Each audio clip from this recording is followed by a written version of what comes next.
That morning started with the kind of beautiful, boring normalcy you only appreciate in hindsight. The sun was filtering through the kitchen blind, stripping the floor in patterns of light and shadow. I remember the smell of coffee brewing and the sound of my daughter humming, a little off-key as she searched for her other shoe before school. It was all so simple, so wonderfully mundane. After dropping her off, I decided to finally run the errand I'd been putting off. I had a check from a small freelance project I had to deposit. Nothing urgent, just another item on a busy Tuesday to-do list. I remember the exact date, Tuesday, October 28th. It was one of those crisp, perfect autumn days, the kind where the air feels clean and the leaves crunch under your feet. Driving to the bank, the radio playing softly, the world felt safe, predictable. I pulled into the parking lot, found a spot right up front, and walked in. The bank was quiet, with the familiar hushed atmosphere of polite transactions. I was just standing in line, scrolling on my phone, thinking about what I was going to make for dinner. Probably spaghetti. My daughter loves spaghetti. I was completely lost in the rhythm of a normal day, and then, the sound of shattering glass and a man's scream changed my life forever. It didn't even register at first. The sound was so wrong, like a glitch in reality.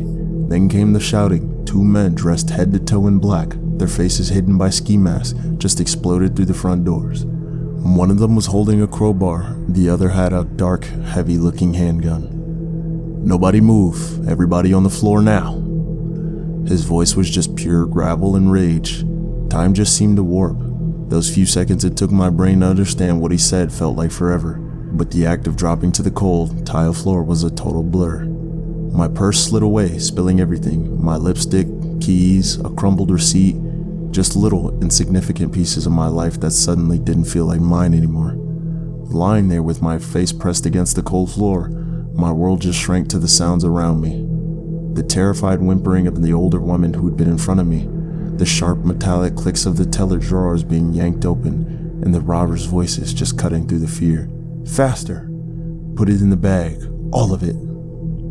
I risked looking up just a tiny bit. I saw a heavy work boot plant itself inches away from my face. My breath just caught in my throat. I squeezed my eyes shut, trying to will myself to be invisible. The feeling was just absolute helplessness. My life, everyone's life in the bank, was just in the hands of two angry strangers. I wasn't a person anymore. I was just an obstacle, something in their way. My thoughts were a frantic, broken slideshow of terror. I thought about my daughter. Was I ever going to see her again? Would she have to grow up without me? A wave of guilt washed over me for even being there. Why today? Why this bank? The what-ifs were a hurricane in my head. The most intense moment, the one that burned into my memory, was when the man with the gun started to count down. "I want the vault open in 10 seconds or she gets it." He grabbed the young teller, a woman, maybe 20 years old, and pressed the gun to her temple. She was just sobbing, shaking uncontrollably. All of us were dead silent. The only sound was his voice.